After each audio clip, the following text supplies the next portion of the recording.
All right, Algebra 2, we're talking about Chapter 10, Section 2, Parabolas.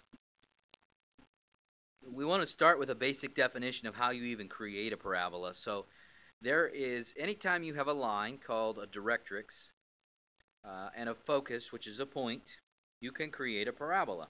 So it really only takes a line and a point.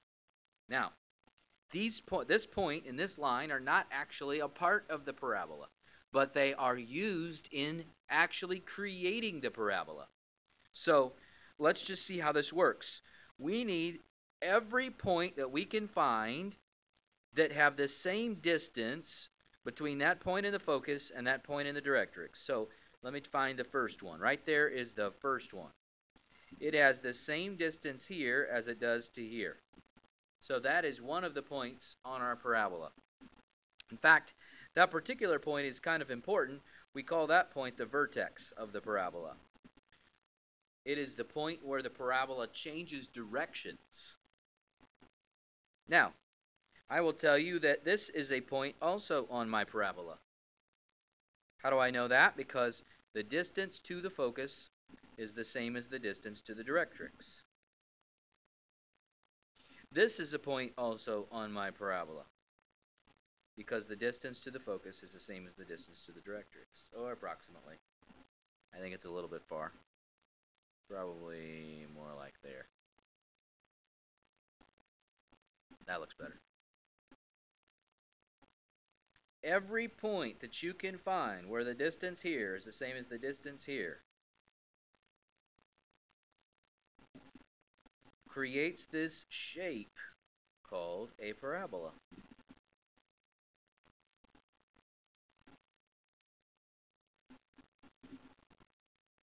So the focus and the directrix are very important to that.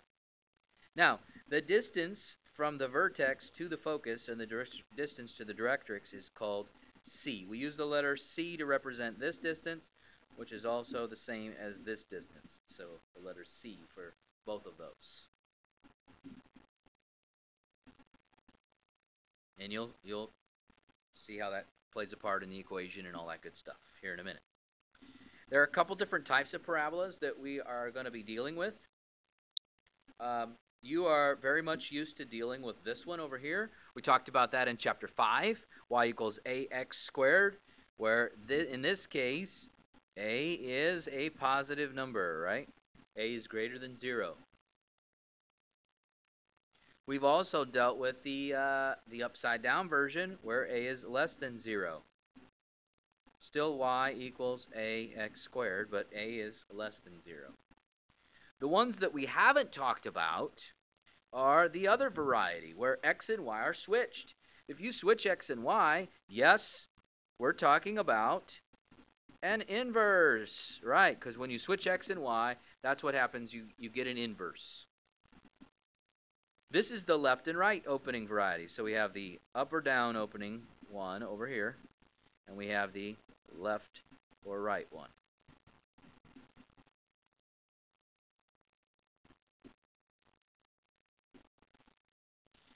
Of course, this is a is greater than 0, the positive direction. And when it goes to the left, that would be you're less than 0. Still the same equation.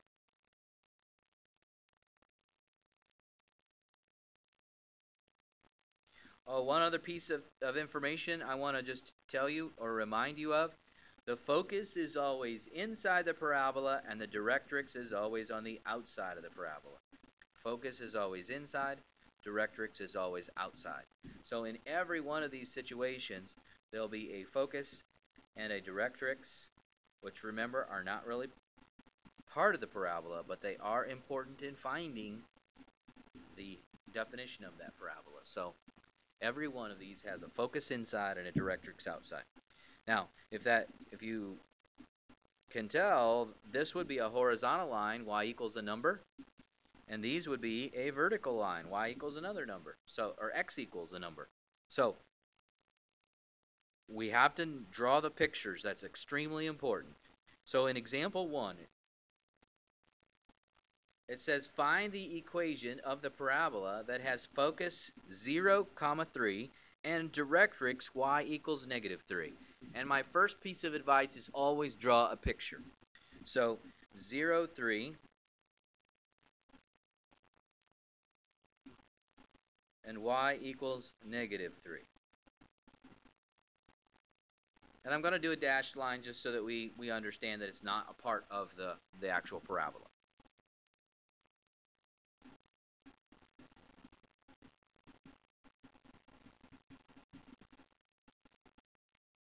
Now the vertex would be in the middle between those. So that happens to be 0, 0. How convenient. Now what's this distance that we called c? C was equal to 3. Now, you know what? I just realized I need to back up. I had a couple equations on here previously at the bottom of the last screen that you might have copied down, but you didn't understand. So let me go back and look at those and explain those. These right here are explanations of how A and C work together. Now, if you look closely, you can probably tell that we just cross-multiplied in order to alter what these formulas look like so you can see whether it's solved for A or solved for C. That's all we were doing is cross-multiplying to come up with those values. Sometimes it's more useful to use one or the other. For instance, in this next example that we're doing, I think I'm going to use this one because I know that the value of C is 3 and I can plug it in. So let me go back to that example. So we've drawn our picture, we've identified what C is. C is equal to 3. Okay? Okay, I'm losing my mind, I think. So, no, I think I am not losing my mind. Okay, something's wrong with these boxes. Alright, I'll have to get that fixed later. Anyway, so I need to try to figure out what the absolute value of A is. Remember that C is equal to 3, so I plug it into the equation. And we find out that it is 1/12. Now, the big question is, I know this thing opens up. So, is that y equals ax squared or x equals ay squared? Well, this is actually the y equals ax squared variety of the pictures that we looked at before. So I know that when I get done, I'm going to have something times x squared. The big question I have is A equal to 1/12 or -1/12? Now, how am I going to know whether it's positive or negative? By looking at the picture. The picture is showing me that it goes up, therefore it is positive. So I now have my equation. Drawing the picture is rather important. Let's look at example 2. Write the equation of the parabola with vertex at the origin, okay, and focus at -5, 0.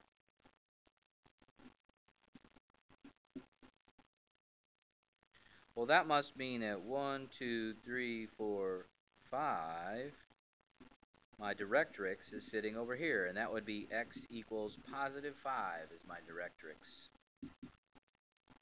We know that this thing opens to the left, so it is of the variety x equals ay squared, because it opens left or right, but in this case it's opening left. The distance C is equal to 5 units, right, counting from the vertex to the focus or from the vertex to the directrix. So we can use our formula, absolute value of A is 1/4 times C. So we know it's either, 1/20 or -1/20.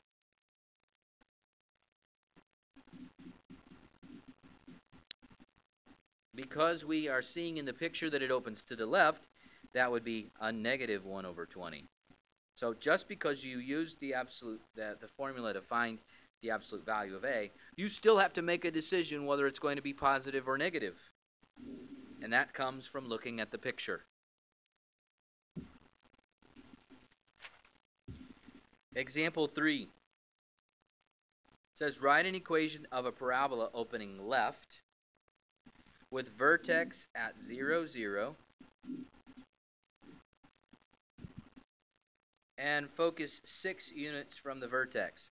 Well, 6 units from the vertex, we have to go inside the parabola to find the focus.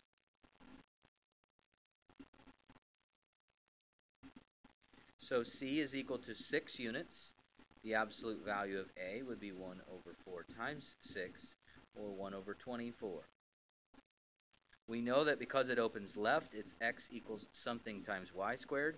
So the question is it positive 1 over 24 or negative 1 over 24? And the answer comes from the fact that it opens to the left, negative 1 over 24.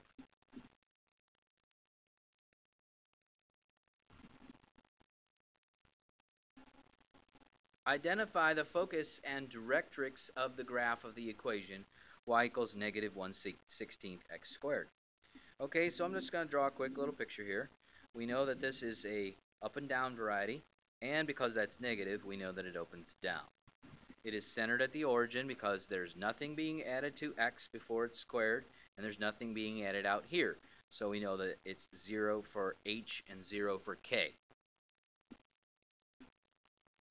So we know that once we find our distance c, we're going to be going down to find the focus and up to find the directrix. Well, let's see. C is equal to the 1 over 4 times the absolute value of A, negative 1 over 16. Well, that's 1 over 4 times 1/16, which is 1 over 4 times 1/16 is 1/4, and 1/4 goes into a dollar 4 times. So C is equal to the number 4. Sorry, it's off screen. I'll make sure you can see it. So 4 units inside here would be what coordinate? The focus would be at 0, negative 4. And the directrix would be a line 4 units above. That is the line y equals positive 4. So there's the information they wanted to know about directrix and focus. All I had to do was find the distance called C. Identify, example 5, identify the vertex. This one's a little bit more challenging because the center is not 0, 0. So this is going to involve you going back to your skills in Chapter 5, Section 7 on completing the square. Yes, I know several of you are grimacing and probably going to try to throw things at me in class, but I'll be ready.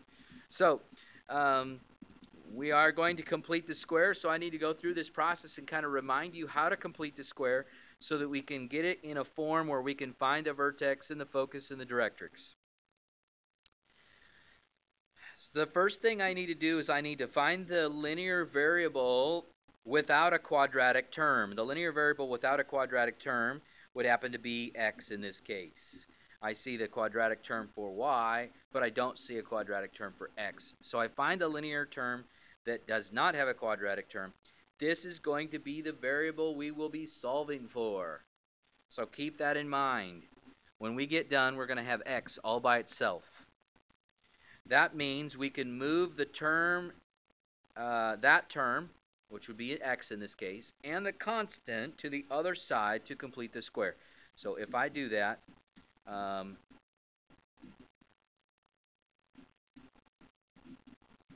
I would move the negative 4x over to that side, and I would move the positive 16 over to the other side. You'll notice that I left a space here because I know I'm going to be completing the square. Now, I'll remind you of my trick. Add b squared over 4a to both sides. b squared over 4a. That might be a tad different than the way you learned it in your class. But I usually have reasons for why I'm doing that. It does not really make a difference in this particular case. 16 over 4 is equal to the number 4. So we need to add 4 to both sides of the equation. This is something that will easily factor, right? We can factor that. And both of them being the same thing causes me to write y minus 2 quantity squared. If you'll remember, I told you that you could take half of this value to find that one. Half of the linear term. And over here I have 4x minus 12. now I can start the process of solving for x, now that I've completed the square. So I'm going to add 12 to both sides. Obviously, 12 can't be added to that 2, so it's going to look, you know what, let me flip things around for you here. I'm going to put the 4x on the left, and y minus 2 quantity squared plus 12 on the right. Now, the last thing I would want to do is divide everything by 4 all the way through. So that gives me x. Now, remember, this is a 1 in front of that, so this is actually 1/4 times y minus 2 quantity squared. And then, obviously, 12 over 4 is 3. Okay? The reason I wrote it 1/4 out in front is because that's the a value. And I really need to know the a value, otherwise I can't figure this out. Okay? So, let's see. If a is equal to 1/4, then c is equal to 1 over 4 times 1/4, which is equal to 1 over 1. So we know the value of c is equal to the number 1.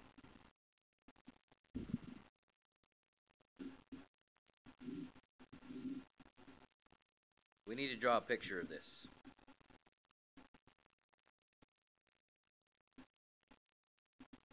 So this has an x value at 3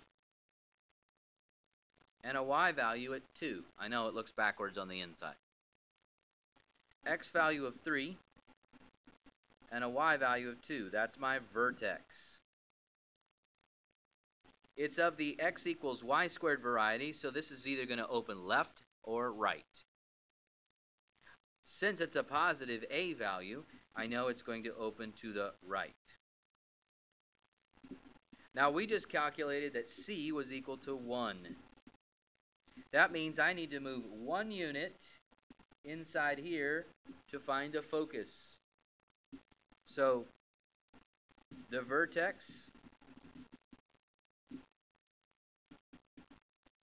was at 3, 2. The focus was at 4, 2. And the directrix, which is 1 unit away from the vertex, on the outside of the parabola, x equals 2. This is by far the most difficult kind of question I can ask you in this section. All right, let's do one more example of this. Check understanding. Identify the vertex, focus, and the directrix of this. First, I picked the variable that does not have a squared term. That's y. That's the one we're going to be solving for. I'm going to push that one and the constant to the other side. So I have x squared plus 6x plus something equals negative 3y minus 12. b squared over 4 times a. 36 over 4 equals 9, so I'm going to add 9 to both sides of my equation. I'm going to factor this right here. I know I'm probably moving a little bit quickly, just to shorten this video a little bit. But we can factor that into x plus 3 times x plus 3, or x plus 3 squared. Over here on this side, I have negative 3y minus 3.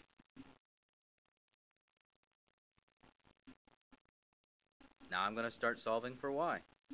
Add 3 to the, you know what, I'm going to switch things around again. So I'm going to put the negative 3y by itself and push this over to the other side. So I have x plus 3 squared plus 3. And then we need to divide everything by negative 3. Divide everything by negative 3. Giving me y equals negative 1/3 times x plus 3 quantity squared minus 1 right there.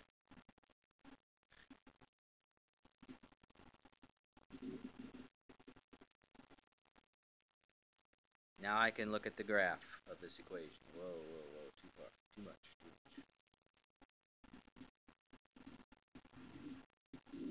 This has a vertex at negative 3, because it looks backwards from what you see on the inside, and exactly what you think on the outside. Negative 1. So negative 3, negative 1. Because it's opening up or down, and the a value is negative, I know that this thing opens down. So the focus will be inside, which is down. A is equal to negative 1/3. So C is equal to 1 over 4 times the absolute value of negative 1/3, which is 1 over 4/3. And 1 over 4/3, that's the reciprocal of 4/3, or 3/4. So 3/4 of a unit inside is the focus.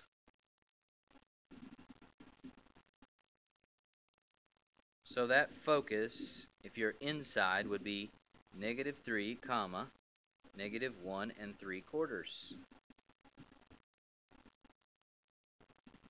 The directrix would be 3/4 of a unit above the vertex. So it is the line, the directrix would be equal to y equals, if I go 3/4 above the vertex, that would be negative 1/4. And that's the information they were asking about. Tough. These would be tough questions, maybe even extra credit questions. I'm not sure. We'll see about that. Those are the challenging ones. See you in class.